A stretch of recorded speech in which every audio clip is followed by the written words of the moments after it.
Welcome back to the channel. Today's story is about a rich family in Beverly Hills and a shocking murder. It's the story of Lyle and Erik Menendez, two brothers who killed their parents. But why did they do it? Let's find out. Our story starts in Beverly Hills, a place known for its wealth and famous people. José Menendez, a man from Cuba, had achieved the American dream. He was a successful businessman in the entertainment industry, working at big companies like Hertz and RK Records. He eventually got a top job at live entertainment. José's wife, Kitty, stayed home and took care of their two sons, Lyle and Erik. From the outside, they looked like the perfect family. They lived in a huge mansion and enjoyed a life of luxury. Both brothers were good tennis players, and José pushed them hard to become champions. He wanted them to go to Ivy League schools and have successful business careers just like him. But things weren't as perfect as they seemed. There were dark secrets hidden within the family. José was a demanding and controlling father, always pushing his sons to meet his very high standards.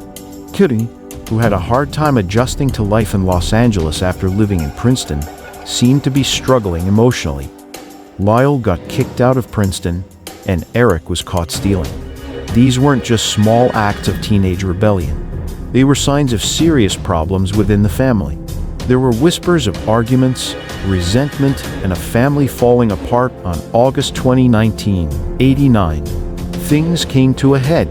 Lyle and Erik, armed with shotguns, went into the den of their mansion and shot their parents while they were watching TV.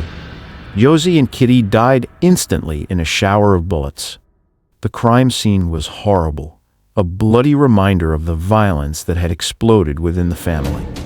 The brothers then called 911, pretending to be shocked and scared when they found their parents' bodies. They claimed they had been out watching a movie and came home to this terrible scene. Erik's voice on the 911 call sounds full of panic and sadness, like a great actor. Lyle also sounded upset, but there was something different in his voice, a hint of something else underneath the surface.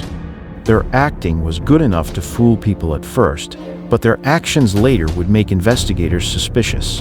In the weeks and months after the murders, Lyle and Erik started spending a lot of money. They bought expensive cars, watches, and clothes, enjoying a luxurious life with the money they inherited. This extravagant behavior, very unusual for the brothers who used to be so disciplined, made investigators wonder. Why would sons who were supposedly grieving suddenly start spending so carelessly? Was it just a way to deal with their loss? Or was there a darker reason? The police started to look into things more closely, and the brothers' carefully crafted story began to fall apart. As the police investigated the case, they got important information from two people, Craig Signorelli and Judalon Smith. Signorelli, Erik's friend, told the police that Erik had confessed to killing his parents. He described a chilling scene where Lyle stood by the closed doors to the TV room with shotguns and told Erik to join him in the act. Smith, who knew the brothers' therapist, Dr. Oziel, gave another piece of the puzzle. She said she overheard the brothers confessing to Dr. Oziel, revealing details about the murders that only the killers could know. These whispers of truth, coming from people close to the brothers, pointed directly at Lyle and Erik as the main suspects. Dr. Jerome Oziel, the brothers' therapist, became a very important figure in the case. He told the police that Erik and Lyle had confessed to killing their parents during therapy sessions. Audio recordings of these sessions, along with Dr. Oziel's notes, became critical evidence for the prosecution. These recordings, filled with the brothers' chilling confessions, offered a glimpse into their troubled minds. Whether these recordings could be used in court would become a major legal battle in the trials that followed. Dr. Oziel's testimony would be very important, but his complicated relationship with Judalon Smith and questions about his motives would make people question if he could be trusted. Was he a reliable witness, or was he, as the defense lawyers would later argue, using his patience for his own benefit? The Menendez family was shattered by the murders. Josie's sisters, Marta Cano and Teresita Baralt, along with their husbands, were devastated by the loss of their brother and sister-in-law. But their grief was mixed with confusion and disbelief. They knew José as a loving brother and a successful businessman, a respected member of the community. They had a hard time accepting the accusations of abuse that started to come out. The family was further divided when some members supported the brothers, believing their claims of abuse, while others stayed loyal to José and Kitty's memory, refusing to believe the accusations. The once close family was broken beyond repair, their pain made worse by the media frenzy surrounding the case. As the brothers waited for their trial, the world became obsessed with understanding why they did it. Were they cold-blooded killers driven by greed? Or were they, as their lawyers would argue, victims of years of abuse driven to a desperate act of self-defense? To understand their actions, we need to look deeper into the complex and troubled lives of Lyle and Erik Menendez. Lyle, the older brother, was described as charming and ambitious, a natural leader who always tried to meet his father's expectations. He was the star athlete, the academic achiever, the one who seemed destined for greatness. But underneath his perfect exterior, Lyle harbored a deep resentment towards his father. He felt suffocated by José's constant pressure, longing for a life free from his father's control. Erik, the younger brother, was more sensitive and thoughtful. He struggled to live up to his father's demands, finding comfort in music and acting. Erik was deeply attached to his mother, but their relationship was strained by Kitty's emotional instability and her apparent inability to protect him from his father's abuse. The brothers' personalities, while different, were shaped by the same dysfunctional family dynamics. They were both victims of José's tyrannical parenting style and Kitty's emotional fragility. They had grown up in a world where fear and manipulation were normal, where love was conditional and trust was something they couldn't afford. The trials of Lyle and Erik Menendez were some of the most famous legal battles in American history. The media went crazy over the case, with cameras capturing every dramatic moment. The brothers' good looks, their wealth, and the shocking nature of the crime captivated the nation. The prosecution presented a simple story. Lyle and Erik were spoiled rich kids who killed their parents for money. They pointed to the brothers' extravagant spending after the murders as proof of their motive.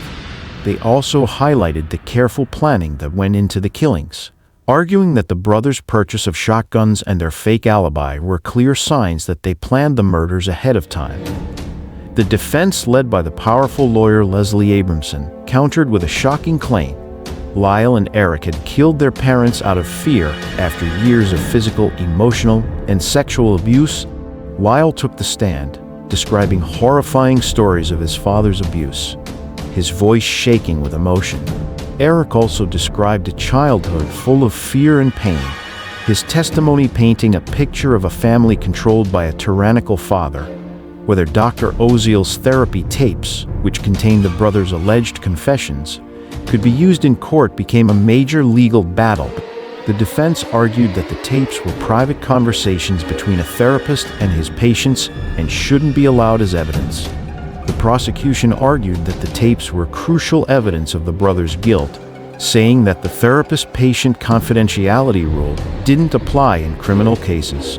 The judge finally decided that parts of the tapes could be used, setting the stage for a dramatic showdown in court. The first trial, with 2 separate juries for each brother, ended without a decision.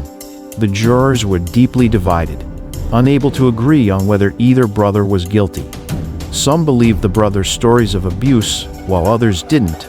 The prosecution's case, which relied heavily on the Oziel tapes and the brothers' lavish spending after the murders, failed to convince all the jurors.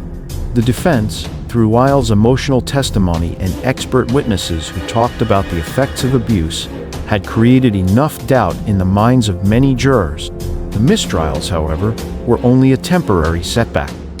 The prosecution, determined to get a guilty verdict, immediately announced plans for a second trial. The prosecution led by David Kahn, came into the second trial with a new plan. They simplified their case, focusing less on the brothers' spending and more on the cold-blooded nature of the murders. The defense, now led by Jill Lansing for Lyle and Leslie Abramson for Erik, faced new problems. Judge Weisberg, perhaps influenced by the public criticism of how long and complicated the first trial was, severely limited the amount of evidence they could present about the brothers' alleged abuse. The second trial became a battle of expert witnesses.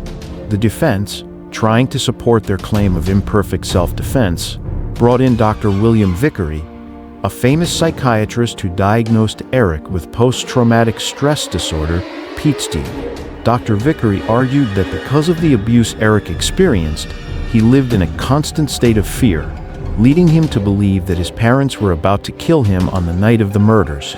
The prosecution fought back with their own expert, Dr. Park Dietz, a forensic psychiatrist who argued that Erik did not have PT and that his actions were motivated by greed and anger, not fear.